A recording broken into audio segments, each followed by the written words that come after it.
This podcast is part of E2C Network, where we share the whole Auburn experience. David Housel described it best. We are living the whole of the Auburn experience. You can quantify it, you can qualify it through a variety of methods, time, people, places, and things. But at its heart and at its core, the Auburn experience is all about Auburn sports, Auburn culture, and Auburn family stuff. An easier way to say it, though, if it's orange and blue, it is what we do. So thank you so much for joining us for episode 158 this evening on a very chilly in the Southeast evening, for especially whether you're in Auburn or the surrounding areas or just anywhere around the country. I bet it's cold anywhere. I guess I feel like every episode I talk more and more about the weather, which means I'm getting older, Austin. But here he is, the co-host, also equally as old, maybe not so much, back in chair number 2. Good to have you back, sir. Not equally as old. I'm in my 20s. Don't forget it. No.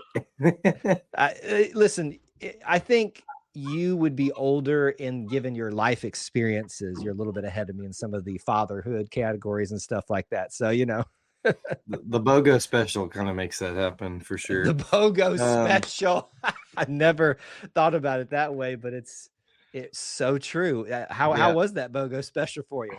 That BOGO special was a shock, is what it was. It was a coupon I did not plan on using. Man, it's funny how the Lord hands you those sometimes.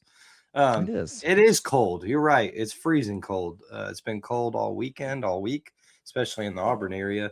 I did see from everyone's favorite meteorologist. I'd say that tongue in cheek because some people, it's not his favorite, but there was looked like the live cam caught some flurries early in the morning on the Lovelace Village.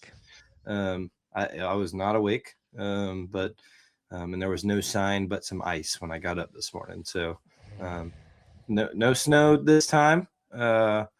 I did see you've seen the trend of is 2016 again. I don't really get why that decided to start. Apparently I've got to do some stuff like that or whatever, Well, it's not like 2026. I don't know. It's not a round number. It's nothing like that. It's just kind of strange that 2016 is what everyone's bringing. Right. But we could do this every year. But we could. 2016 though was 10 years ago. We'd be in my sophomore year, and there was a big snow. Like that was the big snow of when I was before in school. The big snow. Before last year's big snow, but there was a big snow. We got out for several days. Had a big snowball fight on. I did 2 big snowball fights. My roommates and I went up to Sanford 10 years ago, like at 1 a.m. when as it started snowing, and there were tons of people there doing a snowball fight. And then we slept real late the next morning, got up and went back and did another one with a bunch of friends. So those came up on my memories this morning, that it was snowing 10 years ago too. Well, I mean, we're just a few days away from the 1-year anniversary of that mega snow last year, which again, I continue to ask people, go back and check out videos and content everywhere from us and others. Just go relive that glorious day that it was. I have one saved, I think pretty much on all of our social media, the little reel I put together of that day. And it just only encapsulates a portion of how awesome that day was. So when I saw that there was snow, flurries or whatever in Auburn, I was like, are you kidding me? And I'm missing it again, or I don't want to miss it after last year. But hey, listen, the winter is still somewhat young. Maybe we'll get lucky again and Auburn will have a freeze warning. Oh dear. With that. Sorry. I was wondering if I could bring that in or not and not stir up some people, but there you go. A little bit of flurries on the plains right there. We've already got a filled up Auburn potpourri segment, but before we get to that, maybe just something else that I want to bring up to you, Austin. I don't know if you're running into it as much in your circles of friends and things like that, but I'm getting asked a lot lately about how the baseball team is looking, which tells me that there's a lot of discussion, a lot of chatter. Even after last year's disappointing ending, you only got taken down by what some people say should have been the champions of college baseball, but one of the best teams in Coastal Carolina. I've been getting asked that almost daily now on live streams that I do, other things. What's the baseball team look like? So, there are preseason polls out there. I think number 9 in D1 baseball is what I saved in our little links. But I mean, how are you feeling about this? What should I be telling people? Because we haven't necessarily sat down together yet outside of looking at the schedule and really just said, hey, this is what the team should be. This is what the team's going to look like, all that kind of stuff. I mean, what's this excitement that everybody's getting into? Well, on the heels of this week, the literal answer to your question of what the team would look like is they're going to look pretty good. If you saw the uniforms, the video, I knew I was going to segue you up for that right there. Clint is smiling so hard right now. They look pretty good, and those baby blues look really good, and I think everyone will enjoy seeing those in their rotation this year. But everyone knows, and I think you're seeing it reflected in these preseason polls, that Auburn had a lot of really young talent last year that was all over the field, all the pitching staff, and everybody was really excited to see what this team could be with all the recruits that were contributing immediately, or all the freshmen that were contributing immediately. Well, the majority of them are all back. And so I think that people are really excited to see what they can do with a big offseason, with some added talent, and now another year in the SEC where they've already had success and that's why I think you're seeing, I think like you said, I just totally blanked on the D1 baseball had them top 10. I think Perfect Game had them top 10. So there's a lot that are coming and that are high on this Auburn team. And I think rightfully so. I think a lot of people should be excited about it. And I certainly am. I can't wait for it. I feel, not that I'm not always excited for it, because I am, but for me, because of just how basketball overlaps and the what the spring semester is, it takes me kind of getting into SEC play is when I really kind of lock in, and I feel a little bit more inclined to be excited and really follow it, pitch by pitch. From the get-go. And I think that has a lot to do with a lot of the likable guys, a lot of young talent on the team we're going to see back. Yeah. The reason I'm getting at that question is because I wonder, is the questions I'm getting more often now because of the perceived less than year for Auburn men's basketball thus far? People are already trying to move on. I think some of that's at play, and I think that's very ill-advised, to be honest with you, because I don't think we should ever, take away from one or diminish the value of the other because the other's not doing good. I hope that's not the case, but maybe it is just genuine excitement about what people saw last year, the young talent, and some of the preseason prognostications. They don't mean as much sometimes as we think, but hey, listen, it's something to be excited about. But it's just been intriguing, especially over the last week and even then some, how often that topic's coming up. From just random people too. Regulars that we have here on our variety of shows, but all that. So I think there is some at least genuine excitement about what this season could look like for Auburn baseball. And we're just in January. It was a month, I think, this week to Auburn baseball beginning. That's not far though. That is not long. It is not. So we'll certainly be talking about them a whole lot, softball as well, as we get closer to the time there, but we got to see if we're going to get one more Auburn snow day, which I would be thrilled to come spend another week there. Although that means that I've got to I have a couple options of people who I could stay with. I don't know who would want to put up with me for a week like last time, like my cousins did. But look, you know what you're getting if you come this way. So you just take that into account. I think somebody would have to take into account that they have to put up with me. Maybe somebody watching for a week if we got stuff together. Yeah. But anyway, that being said, obviously we'll take it if we get another Auburn snow day, even if Austin has to get stuck with that bringing it all back around BOGO deal that he got a couple years ago for a week. That's right. Auburn potpourri time. Let's dive into it. You could almost call this just 2 mini segments because there's a lot to talk about within those, but it's certainly worthy of doing that. Austin, I will let you take your pick. Would you like to talk Auburn in the pros or Auburn transfer portal first?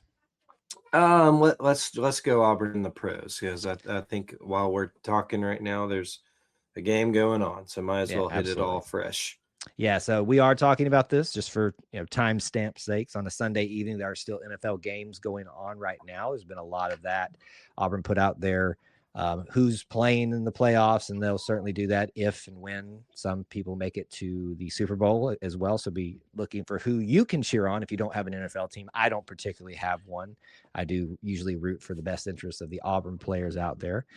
But I think we need to start with probably the biggest of the NFL stories that relates to Auburn. And I think most people would agree with that given the last 24 hours. Bo Nix and the Denver Broncos. I know. He just can't catch a break, can he? He gets good things. He caught a break. It just didn't. It happened to be in his ankle. You just poisoned more of it. I didn't mean it like that, and you just made it even worse. I didn't make it worse. No, Bo Nix has had an incredible year for the Denver Broncos, and in his second year as a pro, takes them all the way to the AFC Championship game after beating the Buffalo Bills yesterday. But he won't get to play in the AFC Championship game due to a fractured ankle toward the end of the game. So has had a great year and did absolutely phenomenal getting them there. The Auburn bright side spot is that Jarrett Stidham, his backup, who we've documented on this pretty frequently, will get to lead them into the AFC Championship, and however further along they get to go after that. The cool thing about this, whether it's just how the dynamics have shaped out with this, Jarrett was here right before Bo got here. In fact, there was maybe a little bit of mentorship going on as he stepped into what would eventually be his role as a true freshman as Auburn's quarterback. And boy, that journey that he had to be on while he was here, and probably resulted in one of his ankle breaks already. Probably part of the reason that this happened. I don't know if it was the same ankle. Lord, please help it. What I've wondered that too. Yeah, I don't know. I don't want to know the answer probably, because I want so much for Bo to have good things after what he had to put up with here, and certainly he, as much as it pained to see him have success with Oregon, it was a good thing, especially after some of the flack that some of you all out there gave him, which makes you look like idiots now. I literally heard the words, "He'll never make it in the NFL." And I'm just like, how stupid all of you look right now.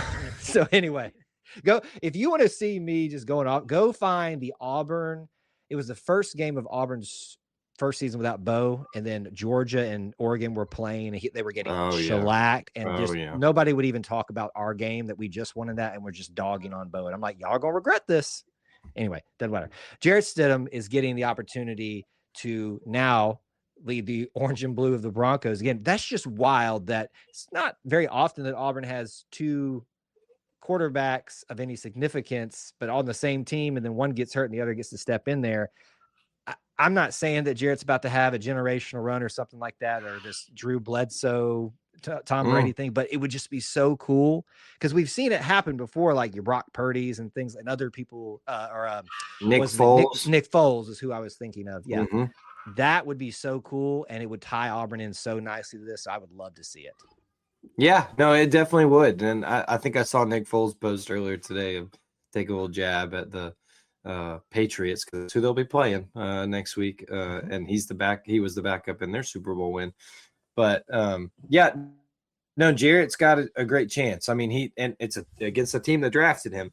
It's going to be a opportunity for him. Obviously, he has the whole week now to prepare, and guys at that level prepare every week just in case. And so he's had great preseason games when he's had the chance to command the whole game and command the offense for the entire time. And obviously, it is a big opportunity at the AFC Championship, and however much longer that the Broncos keep winning for him to be the starting quarterback. So pulling for him, pull it for Jarrett, and hope they can go as far as they're able to with him. Is there anyone on the other side of that game, on the Patriots, that you're aware of?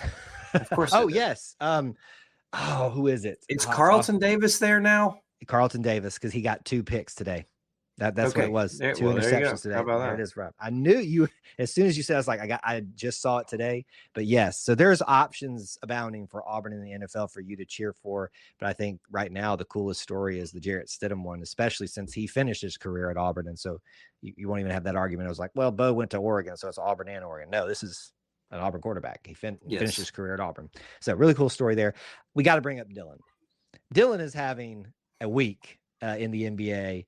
And from my understanding, it's not like he's even putting up statistically those humongous of numbers out there, but he's just showing up in big ways. And He's doing what he did here. Yeah. Exactly. But it all started with his, and I'm going to put quotations around this, and I think he would have no problems with it, a block of LeBron. He stopped LeBron James, Right. and it was a miracle that he didn't flop. I mean, it was just crazy. But Dylan had an opportunity to put the King down, and he did. The King could not get his layup or dunk or whatever he was going in there for, and then that thing started circulating. Dylan Carwell has been doing that. I mean, he's been showing some other great highlights as well. And then what we've really seen is this embracement of the Kings fans, Sacramento Kings, for those of you that don't watch the NBA, seeing the side of Dylan that won him over to the people here at Auburn, his charisma, his likability, his energy. And then also, hey, he's really actually a very good basketball player on top of that. It's kind of a shocker. He made an NBA squad.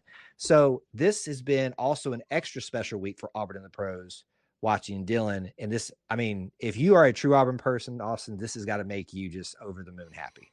Yeah, no, absolutely. I mean, Dylan is the one that, flew under the radar on the court as far as with Janai, and rightfully so. I mean, Janai was SEC Player of the Year, who also dropped a 50 burger, by the way, in his G League game. Yep. But to be able to see Dylan, who I think is still on a 2-way contract, but play a lot of his minutes are already at the big level with the Sacramento Kings, you have to think that's getting converted soon and that he's going to be up there full time pretty soon. Has been blocking. Obviously, his defensive capabilities have never been in question with his height, but is throwing down the dunks, catching alley-oops, making jump shots we didn't know he even had. Just doing an incredible job so far. And like you said, most of all, the Kings fans are just obsessed with this guy based on how he's reacting and playing with the joy of the game. He's always called it. And I just love it. I love seeing it, and I'm incredibly happy for him. Yeah, it's been fun to watch this week in general, the Auburn and pros, but I think, like I said, Dylan has made that extra special because of how much he has endeared himself to the Auburn fan base. This is an extra way for the Auburn fan base who doesn't maybe connect with the NBA as much to find that connection point there. So we are always going to be Dylan Cardwell fans here as the ultimate Auburn man, I think, of at least this generation. And we're going to celebrate him. So, I mean, Auburn and NBA this week has been great because you had Dylan with the way he's just captured the hearts and minds. You had, as you brought up, Janai Broome, 50 points in the G League, and surely he'll get another opportunity when he keeps doing stuff like that. In fact, there was an article I saw when I was just doing research about his game about, did the Sixers make a mistake on Janai Broome, and then he just drops 50 points in a game like it's nothing, showing the ability that he still can shoot as a big man from the 3-point arc. I think this got missed too for the G League performance as well. Sharif Cooper almost had a triple. It was either an almost triple double for him as well this week. So if you're an Auburn and NBA fan, is he with Washington D.C.? The DC I think team? so. I think that's who it was. I could and shouldn't. I've already had that pulled up for you, but I just didn't want that to get slipped by either. And we're doing recon on the fly here, so I apologize. But Capital Chaney City Johnson Go-Go. got 5. Okay, Wizards, how about that? Wizards. Yeah. And Chaney Johnson got an opportunity recently, right? Like you are correct. Something like that as well. So Auburn and NBA, man, if you've never had an opportunity to get into it, now's the time to be doing that because it's a lot going on there. Anything else, Auburn and the pros? I think we've hit the majority of it, or is there anything else that you wanted to drop in here on Auburn and the pros? I guess, Chaney got signed 3 weeks ago, so I'm behind. But it's okay. We'll just by the Nets. But no, I mean, I think it's certainly a good time to follow some Auburn alums and Auburn players, and they're all doing their thing respectively. So it's exciting. I'm sure I don't keep up with the NBA as much as I used to, but I'm sure Jabari Smith is still having a great year with the Rockets, and I've seen a lot this year about him learning from Kevin Durant. Obviously, we talked about that when Kevin Durant was signed with the Rock or traded to the Rockets, whatever, about the opportunity for him. And I think I've seen some quotes from both of them about how much they're able to spend time together, and I'm sure that can only help Jabari. Absolutely. Let's talk about transfer portal. We'll go from talking about Auburn and the pros to basically the pros with the transfer portal and contracts and all that kind of stuff. As we've said the last couple episodes, it's pretty much going to be for at least maybe a week or two more, a major topic that we have to try to hit. Do we have a guest live on the show? We do have a guest. Can we have a guest? I want this. Brooks, bring it in. Just bring him in here.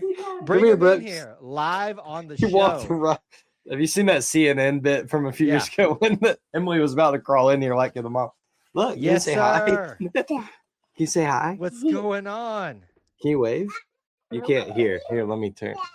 You want to come in here too? Let's make this a thing. I can. This is happening live on the radio. Hang on. This is why you watch the live portion of the show, because this happens live. Look, there's Mr. Kyle. Come here. Hello. Y'all say hi. Yeah, that's him. Hey, boys. It's like the best version of Auburn potpourri that we've ever done. Y'all say hi. Can you wave? Austin, you can go. It'd just be me and the boys now having a conversation. This is Brooks and this is Barrett. Can y'all say hello? Tell everybody what we did yesterday. Where'd we go? Well, we went. That was today. We went to church today. Where did we go yesterday? Playground. No, we didn't go to the playground. Did we go watch basketball? Yeah. Who played basketball? That's awesome. Who played basketball yesterday? Brookies. No, not Brooksy. Auburn. Remember Auburn? Yeah. Yeah. Did y'all see Abby? Yeah. No, Abby was. Where was Abby? Do you remember where Abby was? Oh yeah. Say it again, Brooks. Mickey Mouse. He was with Mickey Mouse. He was in what? Disney. I forgot about that. How cool would that be, boys, to go see Auburn or see Abby with Mickey Mouse? Yeah, you can take that book. Yeah, Abby was with Mickey Mouse. I mean, that's another little segment we forgot to talk about. Austin and Auburn potpourri. So they're already pros in the podcast. I know. They bring their own content. All right, are y'all ready to go? Yeah. Okay, can you wave bye-bye, everybody? Say bye. Say War Eagle. War Eagle. War Eagle, boys. All right. Thanks for stopping in. Night. Thanks for coming. No, this is awesome. I appreciate this very much. We exploit children for entertainment here. I'm kidding. I don't even know if Austin could hear what I just said. But there you go. What a time on episode 158. That was the perfect time for them to cut in too, because we hadn't started the next bit.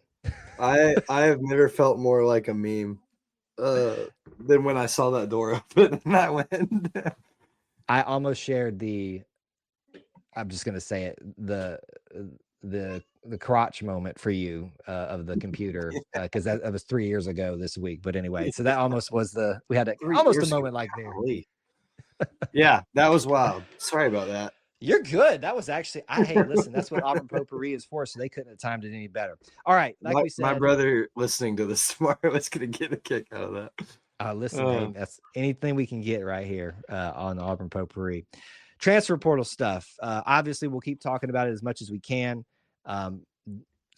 Window has closed. Everybody who is going to be into the transfer portal is there, but there are still right? It's done, right? You should have. I think I've seen this a lot this week. Okay. By Friday at midnight, you should have told your school what your plans are. They have 48 hours business days to get it done. With a holiday on Monday, we will likely continue to hear about people through Wednesday. Okay. Okay. But thank you for the clarification. There is an end in sight. You hope. Okay. And that's like you were alluding to. That's just to get in. You can still take visits, commit, and all that. But at some point too, you got to get into class. I hope. I mean, do they really at this point? Like we heard of some of that this week from some other commentary, other sports. That's crazy. It is what it is with the transfer portal at this point. Here, there's a list of people. It's not too long of new people that I believe we were not able to touch on last week just because of how it all lined up. Tristan Tia, I believe is how you pronounce it, new quarterback for Auburn. Yes. Cole Skinner, I don't remember he was mentioned. Offensive line, Shamar Arnaud, cornerback, Cole Best, offensive line, Jacob Stroud, offensive line, Walter Mathis Jr., defensive line, TJ Hedrick, offensive line, Scrap, with probably the name of the transfer portal, cornerback, and Deshaun Womack, defensive end, and we have 2 jacks that have been added. Only one I'm Yes. seeing on my list currently. One's a safety, but Jack the other one on the Luttrell list. from Yes. Arizona, the safety, and Jack Lear, an offensive tackle from Stanford. Thank you for taking that name. I was going to struggle through it, so That's what I was going. That's one of my best guesses. All right, so there's your, at least from last Sunday to now, this Sunday evening, your list of Auburn transfer portal. So, Austin, I'm going to pose it to you. Who sticks out to you the most from this list that you want to discuss? Well, I think the non most attractive on here is, as far as what stands out and what people are excited about, I think is going to be Cole Best. But I think when you look at that, you now have the opportunity to have a 6th-year senior as your center with your quarterback who is in his 5th year, and both of them have been with the head coach running an incredibly successful offense. That should elevate the entire offensive line that Auburn's going to have next year. So for me, it's Cole Best. I think that he adds a level of leadership, certainly, but also a level of productivity to this offensive line that we really are excited to see what they can be. Yeah. I also, the boys told you, we went to the South Carolina game yesterday. We were given tickets by my dad's coworker. Had a great time. The boys, the first men's basketball game for Brooks and Barrett. So they had a blast. Many snacks were consumed. But we were in the section like where the blue seats make the AU, and there was probably like 5 rows behind us, and then 10 rows up from that, just empty. And there's a huge recruiting day this weekend, high school and portal and all this other stuff. But Cole Best was like right up there with Byron Brown, right behind us. And Cole Best is a massive human being.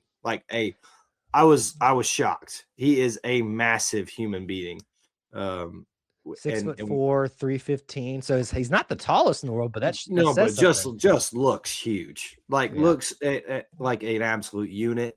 And so I'm very impressed by him. And I think the continuity between him and Byron Brown and Alex Golish and Joel Gordon, of course, and Coach Tyler Hudnick, all of them being on the same page, which we've talked about at length with the USF editions, but specifically the center and the quarterback and the offensive staff.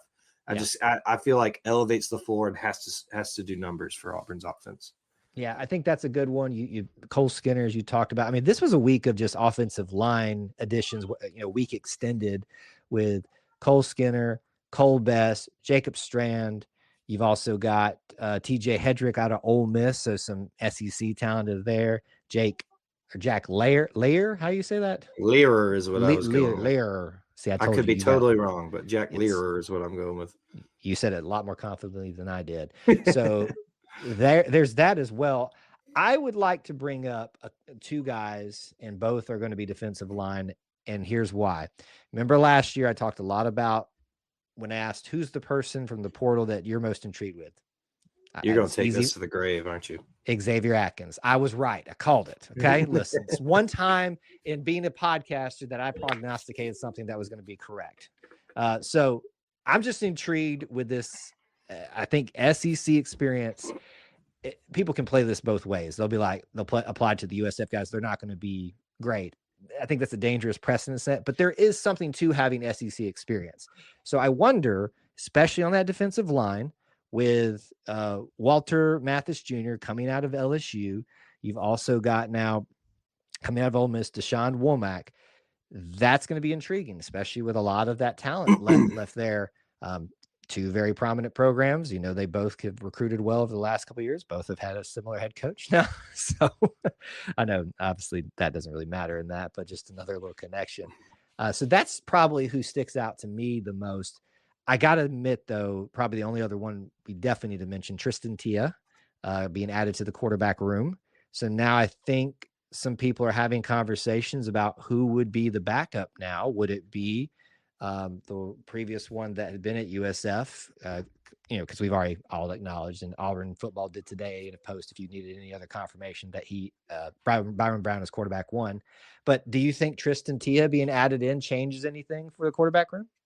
I think it'll be him or Lachlan Hewitt, the former freshman at South Florida. They both have about the same amount of experience. But I think Tristan Tia has game experience more so than Lachlan Hewitt at Oregon State, but Lachlan Hewitt obviously knows Alex Gole's system or has a leg up in learning it.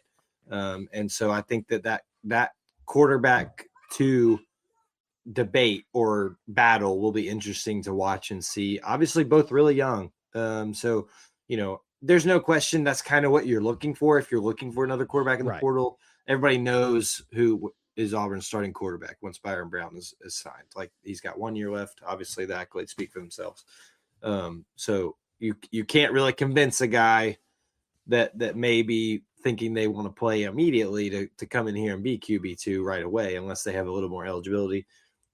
Then you look at all the numbers and whatever else could be. This is kind of what you get.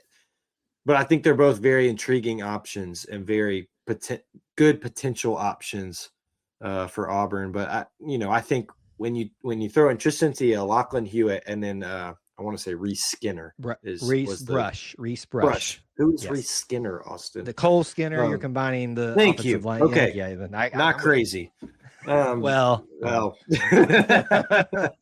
Reese Brush, I think, is probably your 4 there. I mean, I don't think you take too many more scholarship quarterbacks in this day and age, but I think that's very interesting. I really like what you said about Deshaun Womack and Walter Mathis Jr. I think both could be really good for Auburn. Yeah. And I don't think the stats necessarily speak for themselves on Deshaun Womack. I think there's differences. They didn't really in with the Xavier scheme. Atkins either. So correct. Yeah. So we'll have to see, but I like the group this staff has put together already, and I think they've addressed some needs. Think they could still address some more, but they're also building for the future. You see a lot of young guys in this portal class. I'm just looking down the list and see Tia, a freshman, Arnu, a freshman, Walter Mathis Jr. was a freshman, Hedrick, a freshman, Scrap Richardson, freshman. Like, there's building for the future with guys. And if you look at them, I think a lot of people got mixed up in this, thinking that it was just a focus on high school recruiting. But if you look at these guys, a lot of them are coming back closer to home. They're all over the place at their colleges or whatnot. But Alex Golesh told you pretty adamantly in his first opening press conference that they were looking at a radius. And a lot of these guys are from Georgia. And I think if you look at the most successful times in Auburn football history, you see a roster filled with people from the state of Georgia. And so I'm okay with it so far, and I'm pretty excited. Yeah, I think you should be. There's a lot to be like so far. And like we've been saying, we're not done anytime soon, probably talking about the transfer portal. That'll wrap it up for potpourri. Let's jump into main topics this evening. We're going to talk basketball first this week. It's been a very eventful up and down week for both men's and women's. A little bit probably more on the positive vibes, especially for women's basketball. Let's start right there, because I think that's probably the big thing that was really exciting for people this week. We've already broken down last week where they got walloped by number 2 Texas, but bounced back for their first SEC win. Today, how did they do today? I actually didn't check in. I would assume it was. They did not play. They did. Okay, that's why I was like, they're off. I was like, I should have heard a score today, and I didn't hear one. That's why. About 2:30 or something. I was like, hey, what are the women doing? Where's the women's basketball updates? I need those. But this week, big enough story of an Auburn versus Alabama first-year head coach for the Auburn women's basketball team being there. This is a big moment. If you can notch a victory just against Alabama, it sends a lot of positive vibes out there, but also against a ranked Alabama opponent. And I think the stat was they had not lost to a unranked opponent in like 12 games or something like that, or it was a little bit something like that. I know they only had one loss, and it was South Carolina, which they were ranked. If I'm just going to go out on a limb there and say that, they were doing just so yeah. I mean, probably this year, obviously they hadn't lost to an unranked team, and maybe for some further time back is there. This is one of those moments that I think in a first-year head coach, you look back on and you start setting pillars for the foundation. And you check that box. You knocked off not only Alabama, but a ranked Alabama team. And it was a very hard-fought game. Alabama made it very scary at the end there. So they weathered the storm. They led for the majority of the game and kind of were in control of it for the whole thing. So I think that kind of shows you right there, even with all of the roster attrition that they went through, changing over to a new scheme, a new way of doing things, the uncertainty that comes with that. This team is ready to compete with at least some of the SEC, maybe not the Texases quite yet, as we saw last week with that margin of victory. But I'm very encouraged by this. I know the team was.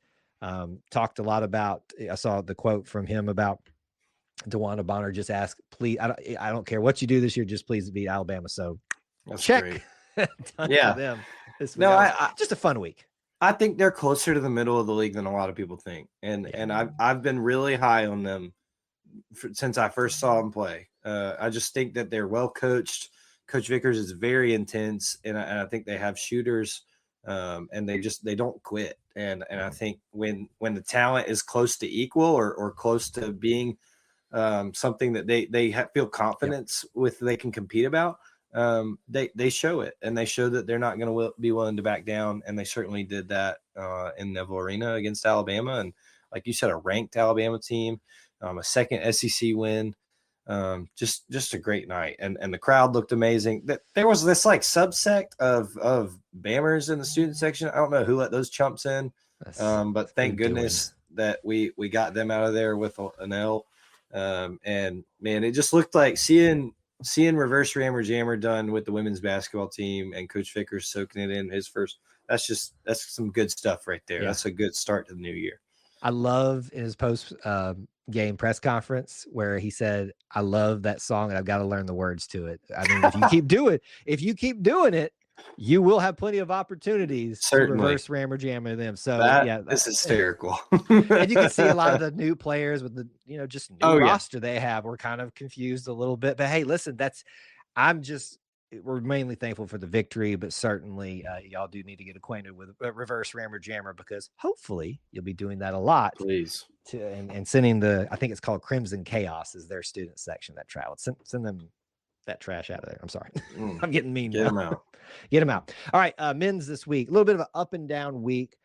Certainly Auburn's fan base has never once been a little bit overreactive, looking for clicks and trying to ride the wave of the hyperbole and things like that. Never. You go to Missouri this week, and I think a lot of people are really reacting to the name more than looking at record and what this team from Missouri is capable of doing. Auburn does fall on the road in Columbia, unfortunately, and I think that upset a few people. 74-84, much closer than the score actually indicates there.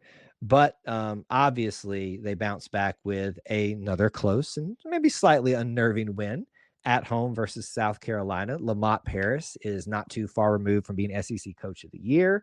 Once again, folks, the SEC right now may not be considered as good as it was last year, but it is still a good basketball conference. So the fact that Auburn struggles with a name is not the story. It's what's the full story, the full context of this season.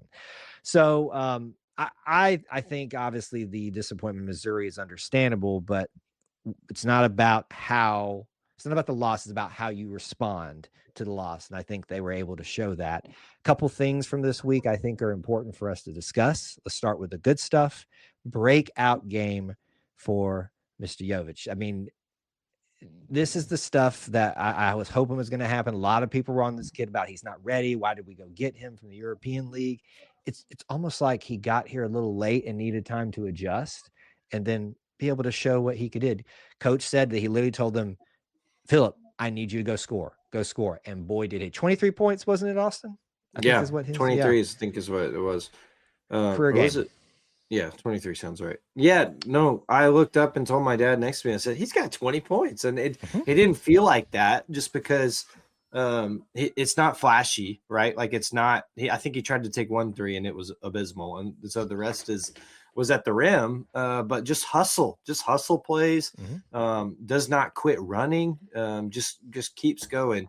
And I think that you saw that it show up in the stat sheet for him. He obviously said post-game with E2C Network, I think he said, I don't care if we don't next week or next game. I don't care if I score none at all. I just want to win. But for this time and for this production, it showed up in the box score on the points spread too. And so I think really good to see for him.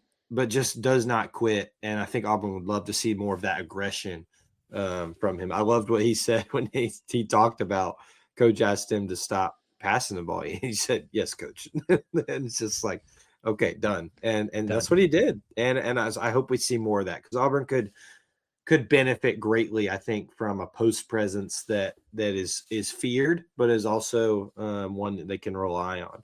Obviously, in this game, Keyshawn Hall gets in really early foul trouble and just never gets to get going. Tahad Pettiford, kind of stabilized things. The 3-point shooting was not there for anyone on the team all night.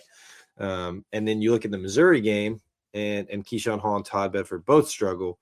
And when that happens, you're looking at really dire needs.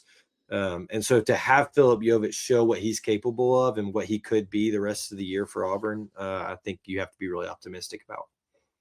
Yeah, I think one of the things we talked about a lot last year in relation to Janai, what does this team look like without Janai? And we got that answered a lot because he was injured a lot, and they still looked really good at time, most of the time, if not all the time. Yeah. Same thing can be asked here. What happens when your best scorer is not doing, he's either injured or not doing what he's supposed to be doing? That's been this week with Keyshawn Hall. So that's what I ask Auburn fans to look at.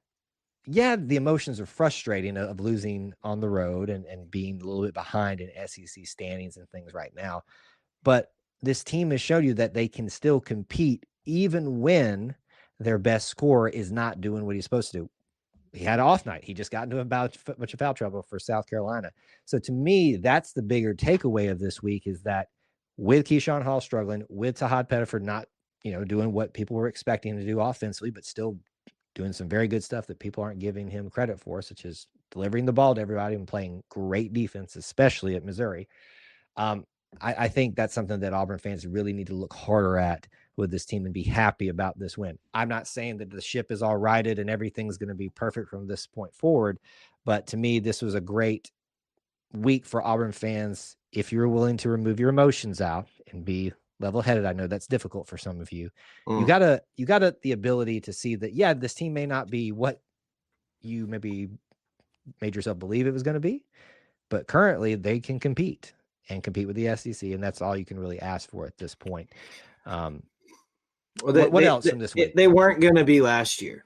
Kyle and I talked about that pre-show, and some of you still can't figure that out. They were not going to be the number one team, the number one overall seed, and the greatest team in Auburn basketball history. It just wasn't going to happen. That doesn't happen a lot for programs back to back, and it also doesn't happen when you lose the amount of production that they had on top of a coaching change a month before the season starts. And I know some of you, well, that's not a discussion for another day, but there's too much. There's too much that was changing from last year to this year for that team to be that. And also, it was just a generational run for Auburn basketball last year. So settle in, enjoy this team. There's so much they're still figuring out. It's very obvious, but it's a long conference schedule way to go. And again, I'm not high on the SEC this year in general. I just don't think. I think they're reaping the benefits greatly of how great the league was last year, when there's just not an elite team and an elite powerhouse this year, and they're all kind of beating each other up. And so no one knows what will happen come March. We got a long way to go, but there's certainly a case to be made that it's wide open in the league right now. Yeah, it certainly is a case to be made there. Maybe a little more parity than people want to believe, and things aren't as bad as maybe Auburn fans think it is. Shocker right there.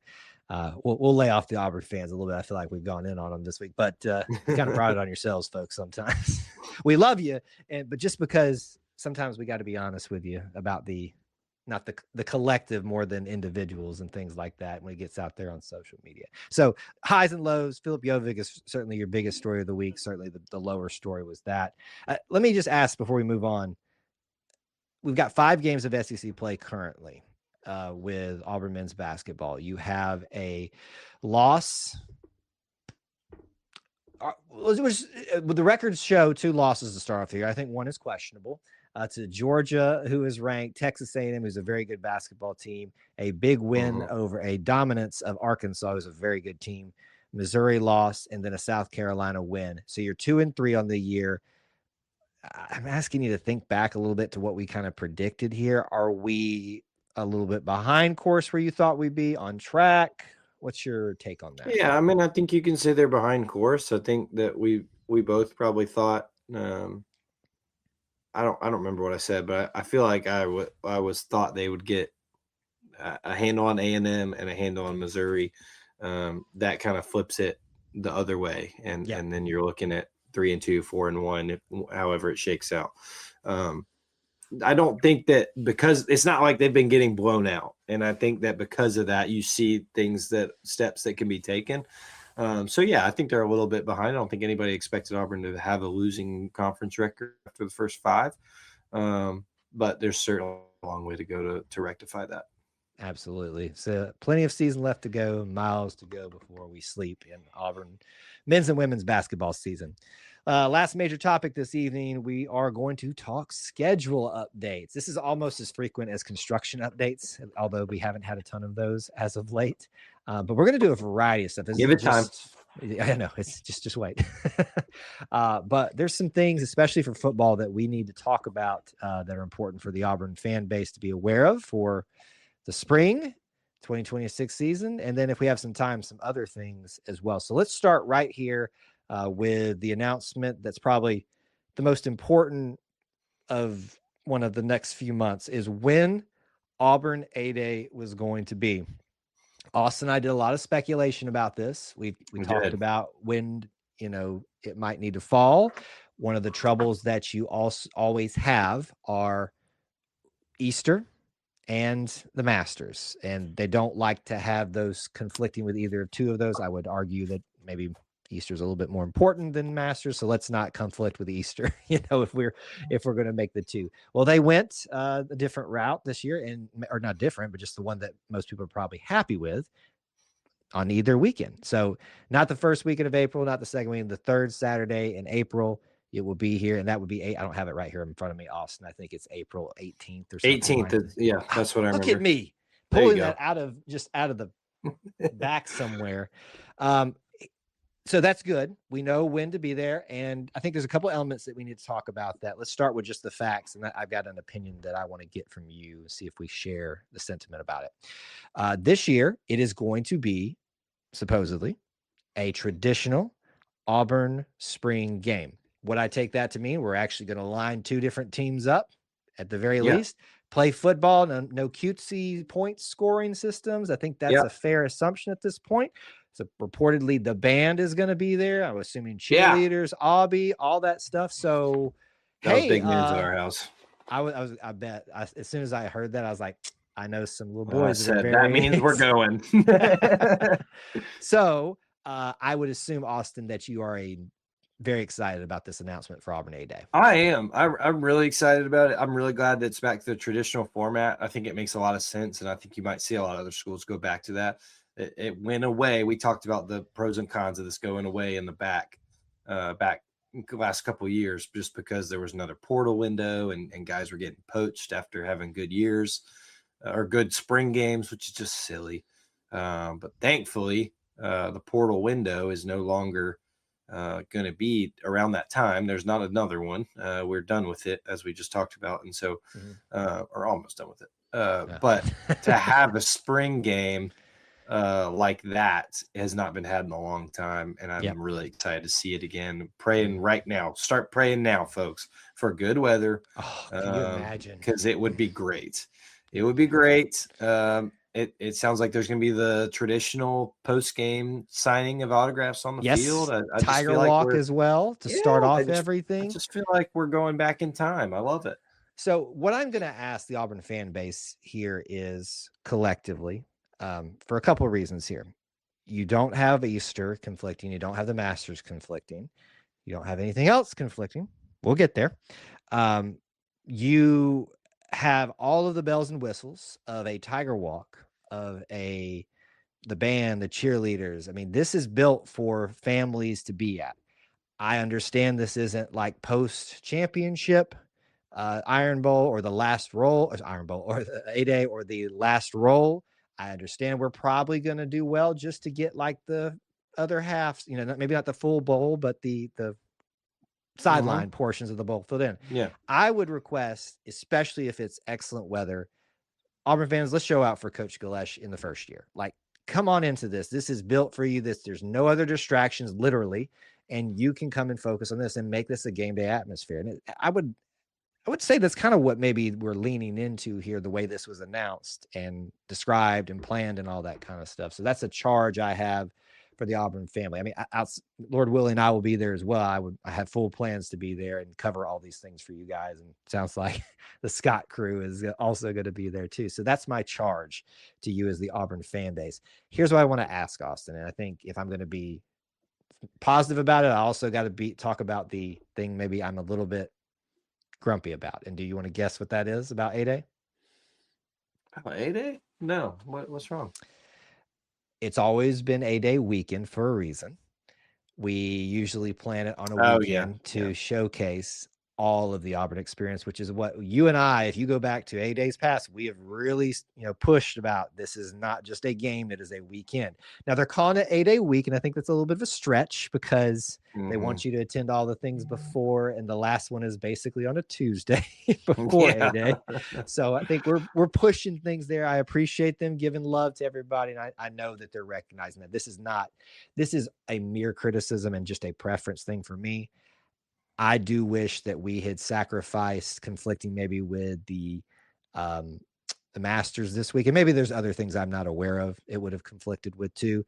I think my preference is we would have done it the week before so that we could actually have other Auburn events. I think softball and baseball were there the weekend before too. And maybe that's why, because they were planning on doing this big one and they knew how congested things would get for the weekend. But that's what A-Day weekend's supposed to be about. I mean, am I just being grumpy about this, or no? How do you feel? I understand, and I think there's probably a lot of people who do make a weekend out of it, especially when there's so many things to hit on that weekend. I noticed, like you, when there was such a push about A-Day week, I was like, yeah, I'm not sure people are staying the whole week for this. But that does take a little bit out of it. And I think that we'll have to factor that in as we talk about our weekends to get to Auburn here pretty soon. Now that things are rolling back in. So, I do think that's unfortunate how they did it, but I think there's been a lot of conversation for them in the past about how do they get off these weekends and how can they not have things conflict. Yeah. You and I both, I think, are on the same page that the Masters is not that big of a conflict for me. And from what I hear, nobody can get tickets anyway. So I don't understand how there's that many people who are having a conflict going to the Masters versus coming to A-Day. There's lots of TVs around Auburn. We are not There's a brand new one outside the Student Center too. I mean, that'd be a pretty great. You could serve all your fancy chicken salad sandwiches or whatever for $1 out there at the new spring game thing, or the new TV thing. But they're not doing that. So it is what it is. I'm with you though. I think a lot of people should be excited to be coming to this A-Day game because I think it will be a lot of fun. If it's a traditional format, I think you could see a lot of points and a lot of touchdowns and get excited even further about the year. And make just wild assumptions about how the season is going to go. The spring game. All the overreactions. At least they'll be positive. Hopefully they will be. But that's your update for that schedule. We got some 2026 football schedule updates. We already know the games, not times yet. That'll probably be the next update we get, is like the first 3 or so games they usually announce times for, if they have not done that already. I'm unaware of that. But what we do now know is 2 games, what their theme is going to be. And this goes back to something Austin and I have also talked about. We're going to talk about homecoming and when it should happen and what games it should happen against. We have said our piece about that. I think it's maybe 3 or 4 episodes ago that we discussed this, when we thought it should happen. We did predict, I think correctly, where it would fall on the Vanderbilt game. Is that what we predicted, to your recollection? Yeah, I think so. I think that's what we preferred, right? Like that. No, no, not preferred, like all in all, but with realistic, what we know what Auburn normally does. I think that's what we preferred of the group. Am I wrong in that? I think that's what, knowing that they were probably going to do it in September, I think that's what I preferred, is the Vanderbilt game. Yeah, knowing what they're going to do and what and what you want, at least for me, are two different things, because I think it was the Arkansas game in like late mid-November, or But sorry, we knew that was October. we knew that was a long shot. Yes, I am of the belief that we should not see homecoming in September. We should be seeing it at no earlier than October. I think there were some options for that. Beggars can't be choosers, but I certainly glad to know that we have that option, or know what it is. And it's not the first game. The second, It is later. I was about to say later. that. It is later. There is a chance of decent weather. It could be. Now, it's a small chance, but there's a chance. You just set us up for one of those like every 10 years, just scorchers of Septembers, right? You understand? No, they're all scorchers. What I'm setting up is every 10 years is the beautiful one we get graced with on the last weekend of September.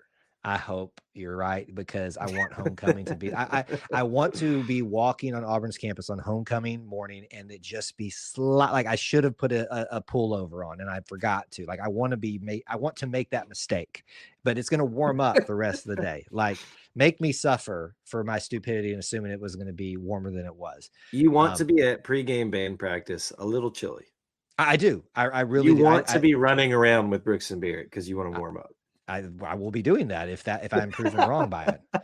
But I'm just saying, I'm happy that we've got it figured out, so now people can make their plans.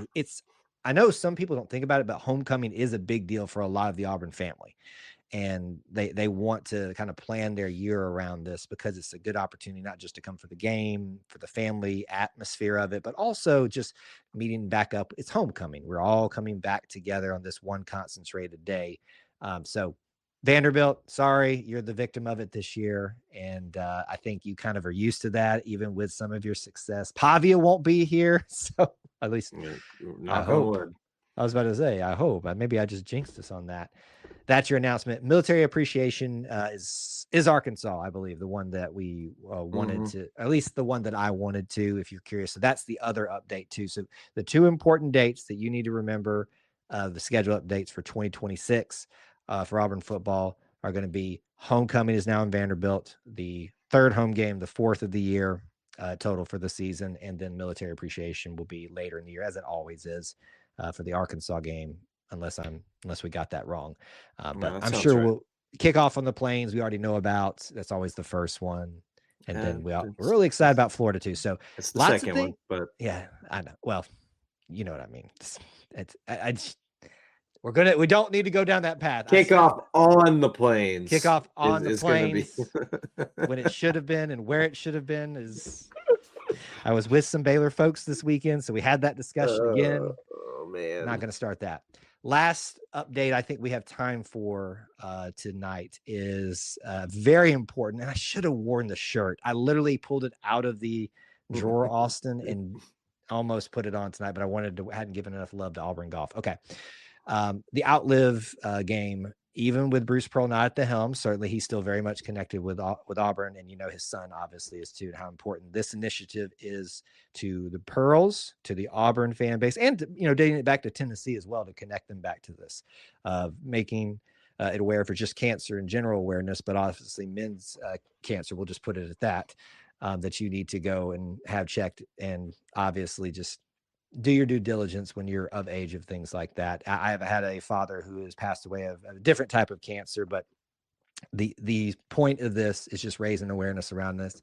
It will be, as maybe some expected, it was one of the candidates for this was going to be the Kentucky game, and that's what it will be in late February.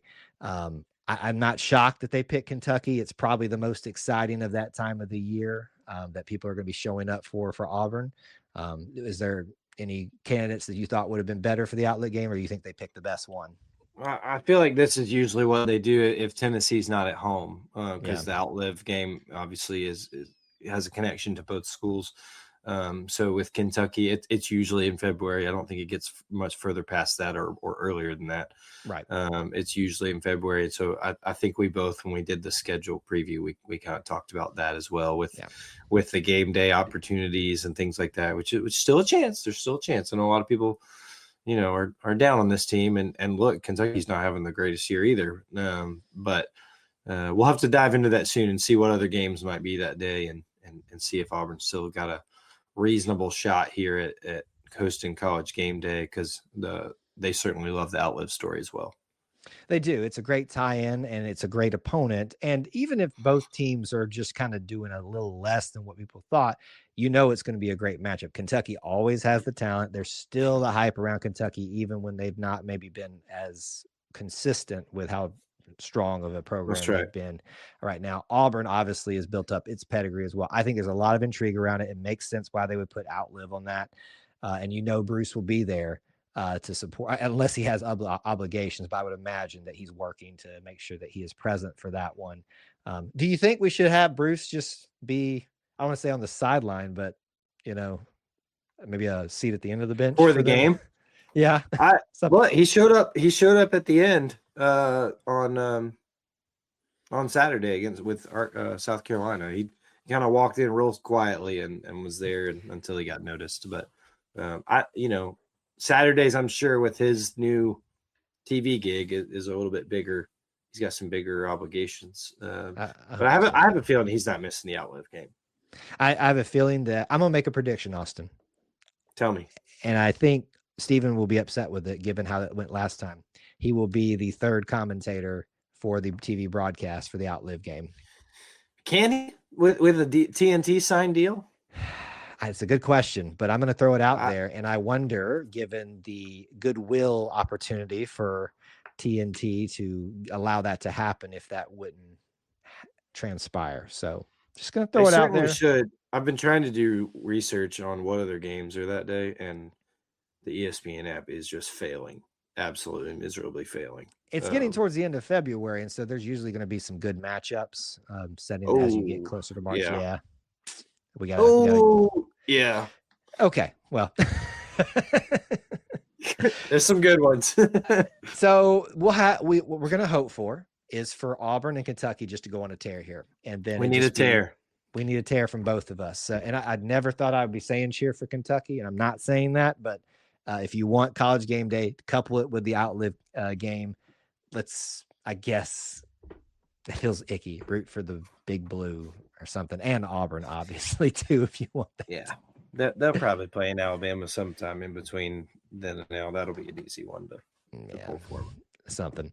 All right, well, that'll do it for episode 158 of the Auburn Experience podcast. We covered potpourri, schedules, and basketball week. We appreciate you all being here, whether you watched live, caught the replay, all of that. And if you caught the live portion, you caught a little bit of a special guest tonight. So that was extra special. If you want to keep up with me, do so. The best way to do so is through the E2C Network stuff, the DMs on social media, e2cnetwork@gmail.com. Where can they find you? Yeah, at Austin G. Scott.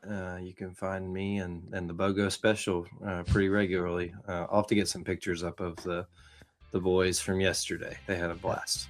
I bet they did in the first Auburn basketball game. You're just checking off the boxes for them very fast, my friend. And so you better checking them all. You better soak that in. Being a resident. Yeah, rub it in. Why don't you? With that being said, that's going to do it for episode 158. As we go, I want to remind you, the Auburn Creed asks you to do these things: do justly, love mercy, walk humbly with God. We also ask you to do the same. War Eagle. War Eagle.